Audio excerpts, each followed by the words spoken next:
Courtney, and this is my communications senior project, which I have tailored to my desired career. Today I will be showing you how to buy, sell, and determine the value of a vehicle. Let's roll. First, I will be demonstrating how to sell a vehicle using the 2015 Ford Escape SE. Let's take a look under the hood. Go. Under the hood, you have your standard features. Ford has also highlighted everything that you will need for your at-home maintenance in yellow. Along with these standard features, Ford has included endless amount of safety features under the hood, including crumple zones and airbag sensors. The exterior on this SE, Ford knows is magnetic, but to you and I, it's just gray. You also have your standard 15-inch wheels, your Continental tires, and let's not forget about the 15.4-gallon capless fuel tank that on average gets you 24 miles per gallon. Now onto the backside. You have your standard rear view camera, your rear view sensing system, and inside a whopping 28.3 cubic feet of cargo space. Not to mention your 60-40 split of the rear seats in case you need that little extra room when you're hauling all your stuff from. Let me just give you a quick peek of the rear here. You have your standard bench seat along with the earth gray cloth. And before we get to the front, I just wanted to point out to you that you have intelligent keyless access in your Escape. As the driver, you have all the standard features that you know and love, including power locks, power windows, power seats, and a tilt and telescopic wheel. As far as technology goes in the Escape, like a fish, you're hooked up. Jump inside and I'll show you what I mean. Go. On your center stack, you have your gear shift, your hard climate controls, as well as what Ford knows as your sync system, also known as your radio. With this sync system, you have access to hands-free calling, AM, FM, and Sirius radio, as well as auxiliary controls. Well, there you have it, folks. I just sold you your very first 2015 Ford Escape SE. Come again soon. And go. Second, I'll be showing you how to buy a car using the 2015 Ford Fusion. The first thing I do when buying a car is figure out what exactly the buyers want. And today, we'll say they want a Fusion.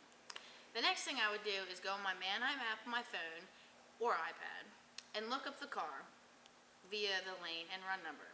Then I will go to the CR, which is known as a condition report. Now what a condition report does is tell you everything about the car, from the pictures, to the tires, to how many dents it has. And the cars are rated from 0 to 5, 0 being the worst, 5 being the best. Now when looking at the CR, I'll typically look for ones that have a 3, 3.5, or above. And once I decide that the CR is okay, then I'll physically get out and go look at the car. The next big thing to look at when buying a car is the color. Color means everything. But that all depends on where the car is going. For the buyers up north, dark, dark, dark. For the buyers down south, white is the way to go. And not only the exterior color, but the interior color matters as well. Again, up north, you want the darker colors. Down south, tan is the favorite.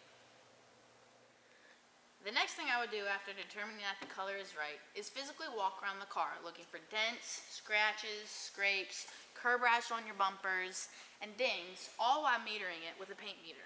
Now what a paint meter does is it measures the thickness of the paint. Now your standard areas would probably be your hood, your roof, and your trunk. That's where the paint should be the right amount. But you would measure anything from your fenders, your front, rear doors, and your quarter panels. But you don't meter any of the bumpers, the front or rear, because they don't measure, because they're plastic. After you meter the car, that's where my next decision would be made.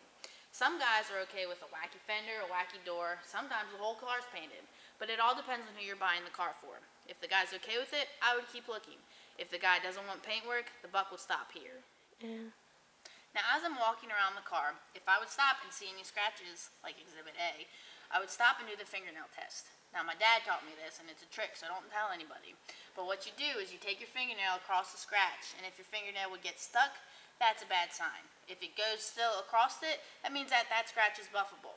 Now again, it depends on who you're buying it for, but this is another determining factor of whether you keep looking at the car or if you stop. As far as wheels and tires go, the CRs can lie. So what you want to do is physically get out, stick your fingers in the tread of the tire and see how deep it is. And now as wheels go, I'm sure everybody's done it. You hit a curb, you shook it off, you drove off. But for cars that you're buying, that can be a deal breaker. So what you want to do is go around, look at all the wheels, look for the curb rash, and determine the price of the damage that it's going to be. As far as the interior goes, when buying a car, you want to look at things such as stains on the seats, tears on the seats, sometimes there's cigarette burns in the seat. You also want to look for stains on the carpet and, of course, odor, because odors are hard to get out of a car. So if it stinks, it's probably going to be a no-go. But folks, that's how I would look at buying a car. Now, on a weekly basis, I'd probably do this 50 to 75 times between a 1 to 2 day period, making my list of cars that I think are okay to buy and ones that aren't. As far as this Fusion goes, if it was the right price, I'd pull the trigger. Ready? Lastly, I'm going to show you how to determine the value of a vehicle. Showed you how to sell one, how to buy one, but now, how do you know what a car is worth? I'm going to show you this on a 2015 Ford F-150 XLT because, hey, I'm a truck girl, and to me, they have that little extra hint of value, and they're fun to look at. Along the lines of buying a car, kind of has the same principles. You want to look at the color, interior, exterior, the condition of the car, scratches, scrapes, dents, of course, your wheels and tires, especially tires on a truck. But the most important thing is the MMR, what is known as Manheim Market Report. Now that tells you the value of a car. Now how do you find that? We got to open the driver's door and I'll show you.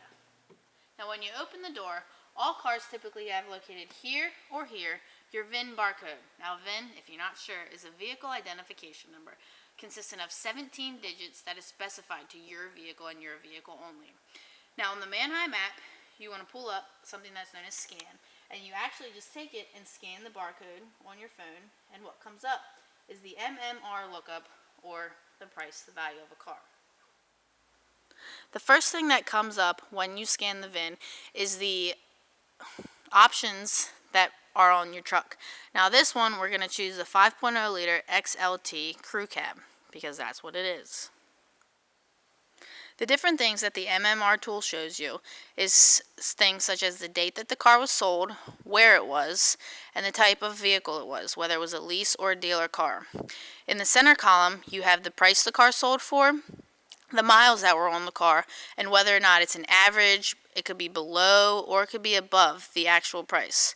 On the right side, you have the color, the cylinders, whether it was automatic or manual, and whether or not it had a title. Now when you move down, the green are ones that were sold for above the MMR, which means that they did more than what the car was actually worth at an auction. The white ones are the average, and the yellow ones are below MMR. As I'm looking through these MMR reports, the next thing I would do is go straight to the miles. This truck specifically has about 20,000 miles, so then I would look for cars that have sold that had about 20,000 miles and see what they did. Now on these, the average for about 20,000 miles was $28,500. So therefore, I would take that number, take it to my colleagues, we will talk it over and come up with a price. And I'd say we pay about $28,300 for this truck. The car doesn't necessarily determine the value for itself. The weather is a factor, the time of year, and the market is ever changing. But the MMR tool is an excellent tool to give you a general idea of what a car is worth at any given point in time. So, what did we learn today, kids? We learned how to sell an Escape, how to buy an Fusion, and that I love trucks.